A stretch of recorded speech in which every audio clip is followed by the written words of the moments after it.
month. There's always more in store. There's always more in store. Yeah, we've got more than a few tricks up our sleeve over the course of this month. It's also, and I don't mean to talk about it too much on this particular show, because today we're celebrating My Singing Monsters. But there is, and it has been alluded to, a rather substantial birthday coming up for another one of our children, coming up a little later this month. And I know several folks over the course of Time for a Tune-Up were like, "Hey, wait a minute, are you ignoring?" And no. We're not ignoring, but we're going to give it its own due. And so just be patient. Just be patient, and you'll see. maybe we'll learn a little bit more. So, lots of really exciting things going on. It has not escaped our attention here at Monster Handler HQ that, of course, September is the month of shadowed glare. That's the celestial fortune that's happening this month, and we know that based on a couple of videos that have come out that everyone's very excited about the prospect of a piece of content coming in the future.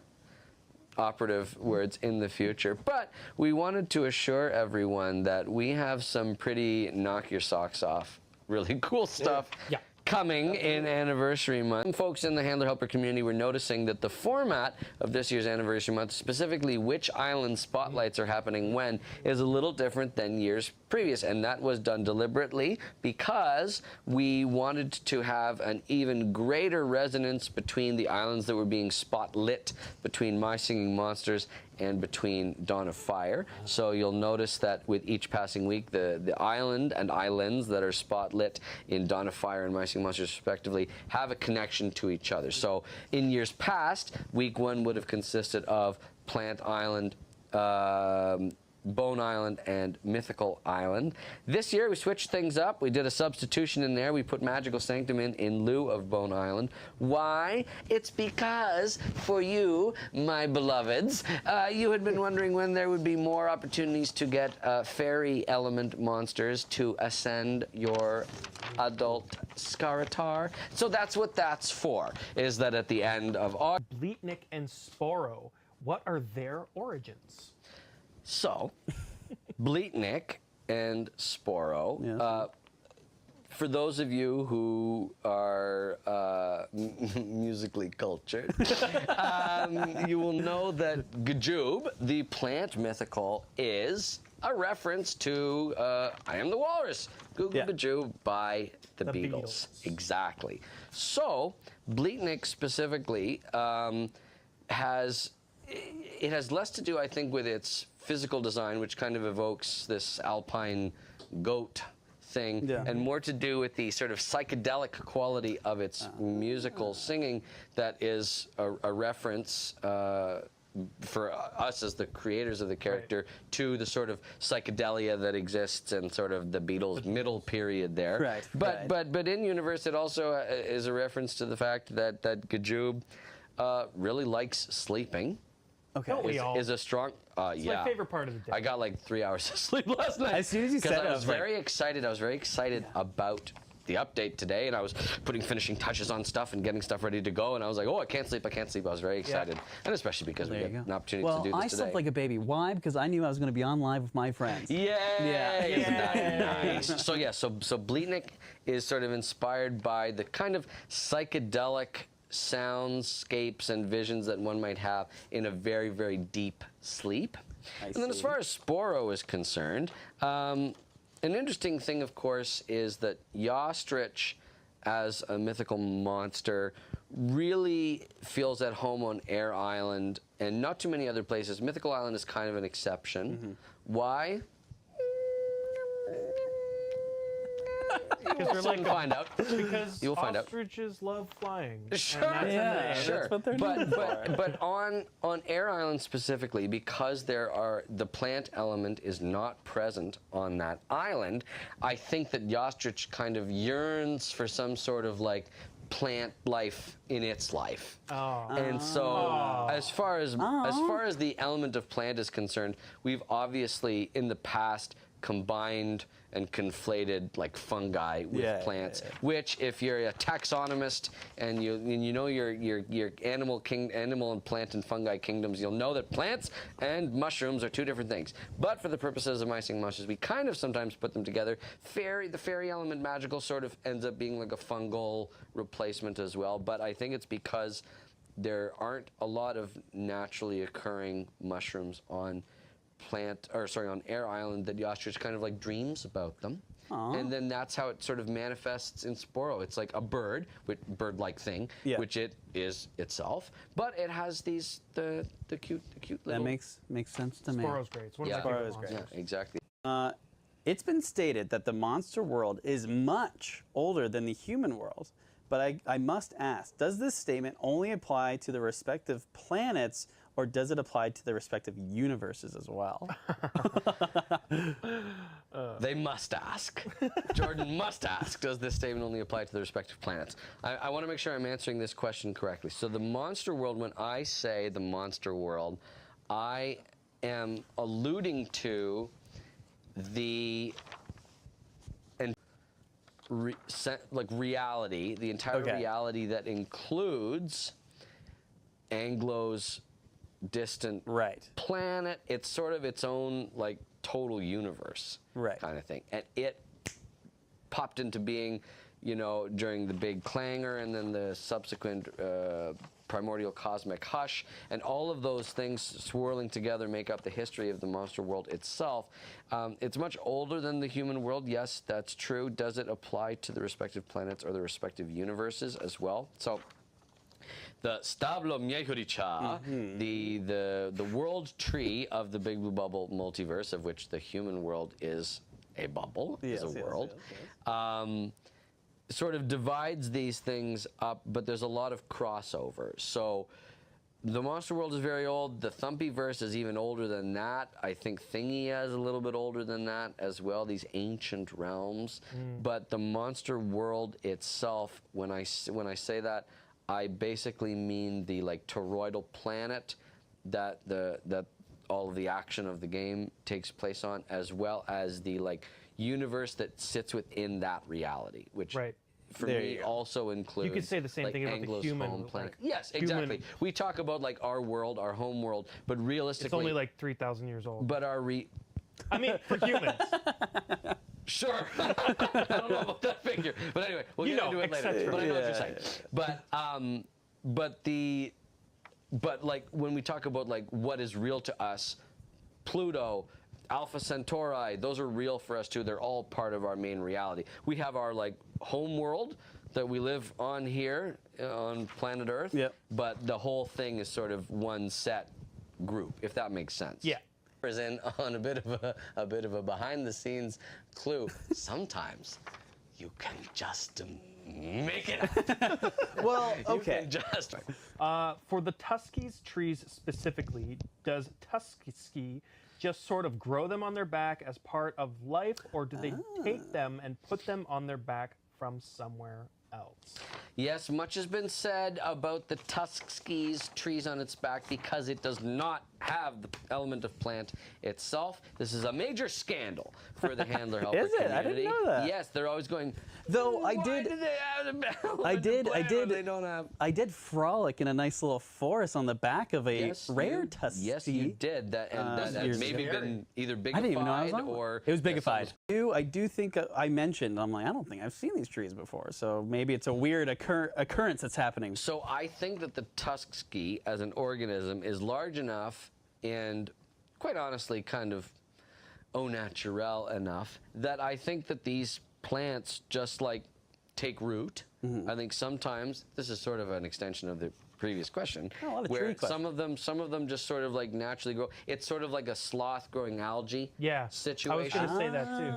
But cool. Tuskegees are intelligent enough that like when enough of them grow, they basically sort of like harvest them, set them up, and they do 10 pine bowling as opposed to 10-pin bowling. They do 10-pine bowling. That's so good. And the big tusk ski abides. Listen, there's some trees on my back. Okay? You don't mess with the big tusk ski. That's right. All right. Since Whale is able to open the rift, do you think it could have the capability to open a second cataclysm? Whoa. Dang. That's some power. Yes, crazy. I mean, do they have the power to do so? Yes. Would they ever willingly set that up? I don't think so. The rift being sort of like the space between, right? This sort of like world between worlds. It's the same sort of space that at one point we understood Dr. Warden E. Spurritt to be tumbling through, and he had the special invention, the SO. The Star Shaper has some exactly some ties with it. Exactly, some interactions with the rift, and so. Sorry, Stair Shaper. Yeah, close enough. But can Whale cause another cataclysm? I don't think that the tears or the disruptions in the dimensional fabric that connects to the rift would be large enough to be of significant concern to anybody. Once in a to lifetime know. opportunity. Yes. Good. Yeah, so I think it's safe. I don't think Whale could accidentally bring about another apocalypse. When the planets align. So Okay. nicely. It is kind of like the settled form of, I don't know if you want to call it disillusioned, but like a mimic that wanted something different for its life and sort of like gave rise to this whole unique species that, like, for us is a way of tying in mechanisms and like hints that we didn't even know that we were dropping years earlier. Right. Spurritt, you know, named after Dr. Warden Dr. E. Warden E. Spurritt, the man who started it all, who pioneered the field of monster handling. We revere the teachings of this person. And Yeah. so, you know, has a lot in common Yes. with Dr. Warden E. Yes, Spurritt, yes, the yes. seasonal monster Spurritt does. And so why wouldn't we like it? And again, we have lots of fun with that, with, you know, the reveal of Epic Spurritt being yes. sort of like a macho mon and like Yes. this paragon Lots of of fun. idealized form. And yes, we had lots and lots of fun with those two This monsters. next one comes from Adds on it. Same sort of deal with the Krilby. What those little like natural mechanisms are doing are varying the tone of the resonance chamber on the Krilby's back, and they're just like naturally occurring little sort of organelles, parts of the monster's body itself that are going and popping in and out and modifying the pitch so that Krilby can masterfully play. Yeah, it's true. Are the glyphics on Enchantler, Sanctum, and Yes. the Arcarina Monstroglyphics, too, as seen on Colosseum / Hahu, do they mean anything? Of course they mean something. MPG, of course they mean something. Yeah. Will we tell you? I don't know what they mean. Of course they mean something, though. Everything means something. Every pattern, every time that a deliberate creative act Stroke. is exactly every creative stroke that's undertaken carries significance. It means something to somebody, and sometimes it's just that, it's creative expression. So the answer is yes. Everything is burdened with But we don't know what it is yet. purpose. So, but we don't always know specifically exactly what they Well, mean. there you go. Well, there you go. There's so much MPG. room to grow.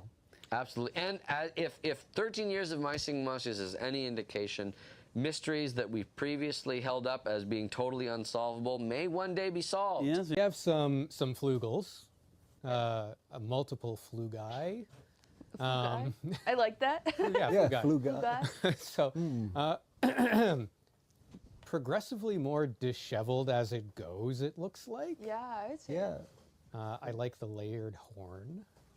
like there's some pretty wild color schemes going on here. Yeah, absolutely. As Ben said, how the sausage is made, typically when our artists start concepting for monsters, they'll come up with a number of very broad ideas that are completely different from each other on how those monsters could look, what they could be themed after. This is one of those designs, but then exploded out into a bunch of different explorations of what the colors could potentially look like for it. So Rolling this back even further, there could have been half a dozen or a dozen more completely different Flugel designs out of there. I don't know, what are your favorite colors out of this ones, you guys? Ooh.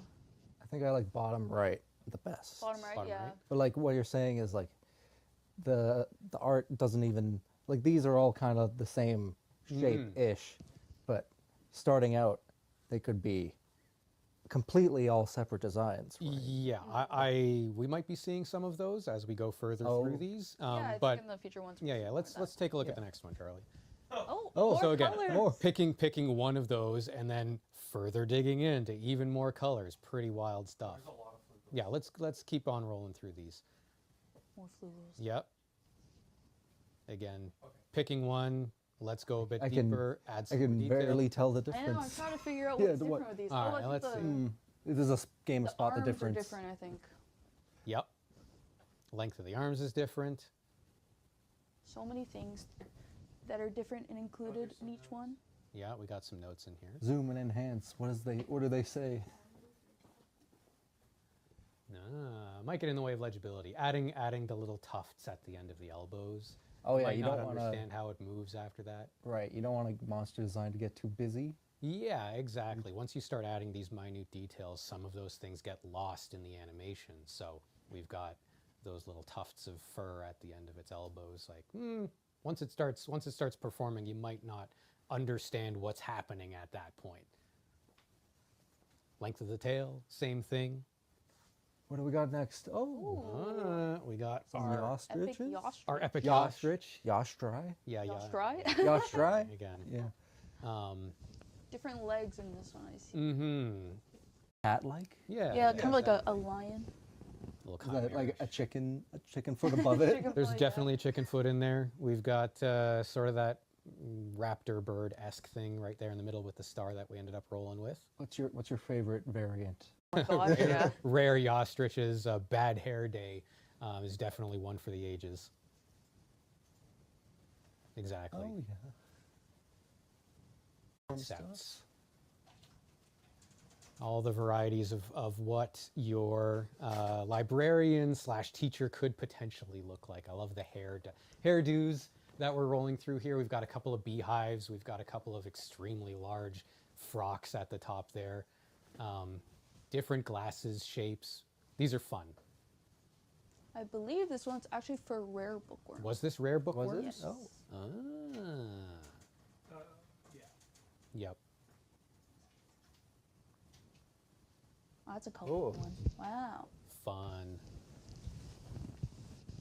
Different book designs. These are like boxes of chocolates almost. Oh, Oh, no, this Ah. one's what is different. this? This one's a Some meep. This is Meepkin? our favorite boy Meepkin. Yeah, this is like what we were saying. Some very different shapes. Yeah, this Yeah, this right What we was ended up on. again in the very initial parts of the process. The first thing that usually gets cooked up is the sound for Right, what the an sound island is first. going to sound like, what a monster is going to sound like, what the part is. So we knew what Meebkin was, that it was going to be this rain stick-ish kind of sound. So art concepting a whole bunch of different ways in which that sound could be produced and explored. We knew there was going to be a stick. We knew there were going to be Meebs at the end of it, but how can a monster spin that thing around in a bunch of weird ways? Yeah, I kind of like that bottom right one. Yeah, It's like yeah. standing on one foot. Mm-hmm. Animations would have been interesting. Bonkers. Oh, bonkers. Rare bonkers. Rare bonkers. Yeah, these are bonkers alternatives. So these are specifically how could they tie in to Thumpies and the very unique crossover between the Thumpyverse and MSM. That bonkers exists in both of those spaces. I'm loving the Yeah. heavy Yeah. metal one. Yeah, I like. Top. Yeah, absolutely. Tying into a bunch of other Big Blue Bubble games and franchises. That one's crossing over into Thumpies and also into Power Chord and some of the earlier iterations of that. Ooh, some this is a rare bulbos. bulbo. Rare bulbos, different light bulbs. Different Yeah, style. makes different- sense. Yeah. What kind of light bulb do you prefer, Dave? Do you What's like? your favorite what's type your- of incandescence? And that doesn't come up conversation? Yeah. No, yeah. Yeah. Are you Where's the are you an Edison bulb person? Are you a compact fluorescent? I'm a Christmas lights Oh. person? Yeah, the bottom left Christmas light, Kind of Christmas lighty. pretty nice. I don't know. Bottom right is looking like an overheated bulb that is starting to explode, which is a little A terrifying. little concerning for Bulbo in this case. But again, going back to that first point of like, when we start concepting these things out, they can be varied by a lot before we land on a direction that art is really satisfied with, and then really Yeah. honing in and fine tuning those things. These are pretty cool. I really like that middle row on the right. It's like a robotic Yep. style to match that like more modern bulb. Yeah, the compact fluorescent bulb. There it is. Let's The rare periscope. Yes. Lots of colors. Indeed, lots of different potential styles. Prismatic. They, you know what? They are Good. kind of They look like could be. prismatics. Ooh, I just noticed the fingers on B3. I don't like that. Ooh. Not my favorite, if I'm being honest. I'm not digging the fingers. Oh yeah, I see it now. Oh, I see it. wow. Hmm. Must have blocked it out. There's so many monsters that you just have to like look really closely, and then you see more details. And it's just like every time you look at it, you see more. C4 is also a little unnerving. It's like, is that They look like shells. meat? Meat. Meat? It's very meatish. A bacon, maybe? I don't know. These are definitely speaking to the monster part of my singing monsters, I would say. Ooh, Awesome. it's a Sporos. Rare Sporos. Sporo. Yep. Very cool. A lot of them, they're so different from each other, which I love. I like the bottom middle. They got the Kodama popping out of there. Bottom middle is really nice. Yep. Absolutely. Cutesy and spooky. Cutesy and spooky. Oh, and some Carolong sketches? Some Carolong, some early. Are these early epic Carolongs? These are early epic. epic Yeah, Carolongs. they must. Yep. Yep. I like, it had, in one design, it had like one eye at the in the corner Ooh. there. Oh, yeah. Kind of like a ghostly tail. That's pretty cool. That is cool. Oh, and some more Carolong. Each of those filled out a little bit more as a concept. Each of their staff is different, which is cool. Yeah, different chimes. Oh. Willoughby, a favorite. is Again, epic Willoughby. really kind of some prismatic vibes on some of them, especially the bottom left one there. Yes, very woolly Willoughby in the bottom Very. right. as well. This is stuff MPG wants to see. Yeah, Oh yeah. I can imagine him. This is for you, MPG. This is this one's for you, MPG. That the one in the top middle actually very spidery, right? Yeah. Spider webs, a couple of extra legs down there at the bottom. Cute. So this is for the Light Island Titan Soul. No, this was the Really? this was some of the early concepts for Phosphor and Phlox. That's very different. I didn't recognize it at first. Yeah, exactly. It just has the elements of Light Island, but very different. Neat. And then this is Epic Oraculale. Raculale. Mm-hmm. I like Spiny the coral, coral. scorpion fruit, oni. Oh yeah, the scorpions one's really cool. Yes. And the It's just a dragon fruit, I guess. yeah, why not? Kinda. I like battery. Battery's probably my favorite. Of them. Yeah.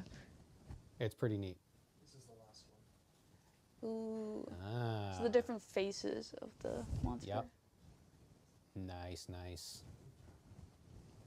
These are cool. Cool. And I think that brings us to the end of the concert. While this gets figured out, while this gets figured out, I know a lot of folks have been talking about the fact they're going, where are Elder Celestials? Where are those Where Elder are they at? Because my fool butt said a couple of years ago, hey, maybe it's coming out August 2024. Well, guess what? August 2024 came and went. August 2025 has come and went. There was a lot of expectation. Where are these Elder Celestials? So, Celestial Island is one that we love very much and that we're very excited about, but we want to make sure that Celestials are more accessible to all players. So, in the next major version update, young Celestials are changing from costing diamonds in the market to costing keys. That's a pretty big change. Wow, So, that is a huge From a change. rebalancing standpoint, some exciting things that we're hoping that this change will accomplish is With the updated Friends menu, it's now easier than ever to be reminded to send each other keys. So if you need the keys to buy a Celestial, to get their young dormant form and Find then some friends, and help each other exactly out. get some friends and so then join together to figure that out.